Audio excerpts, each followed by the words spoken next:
بسم اللہ الرحمن الرحیم۔ السلام علیکم۔ ایک شریف آدمی نے نہایت شوق سے گھر کے پاس ایک چھوٹا سا باغ لگا رکھا تھا جسے وہ ہر روز اپنے ہاتھ سے سجاتا۔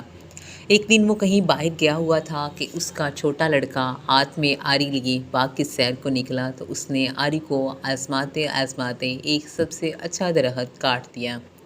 شام کو باپ نے آ کر باغ کو دیکھا، اس درخت کو کٹا ہوا پا کر بہت غصہ ہوا اور ہر ایک سے پوچھنے لگا یہ درخت کس نے کاٹا ہے۔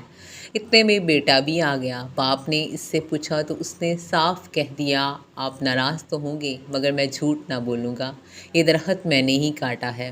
باغ کا شوقین باپ یہاں تو اتنا غصے میں ہو رہا تھا، اس نے نہایت خوشی سے بیٹے کو گود میں اٹھا لیا اور کہا، بیٹا مجھے تمہاری سچائی سے اتنی خوشی ہوئی ہے کہ درخت کٹ جانے کا رنج اس کے سامنے کوئی چیز نہیں۔ شاباش، اسی طرح ہمیشہ سچ بولا کرنا۔ باپ کے اس معاف کر دینے اور شاباش دینے کا لڑکے کے دل پر اتنا اثر ہوا، اس نے عمر بھر کبھی جھوٹ نہ بولا۔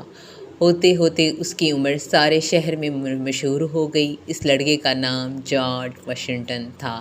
اس نے امریکہ کو آزاد کروایا اور وہی اس بہت بڑے ملک کا سب سے پہلا صدر چنا گیا۔ امریکہ کے صدر مقام کا نام بھی اسی لڑکے کے نام پر رکھا گیا۔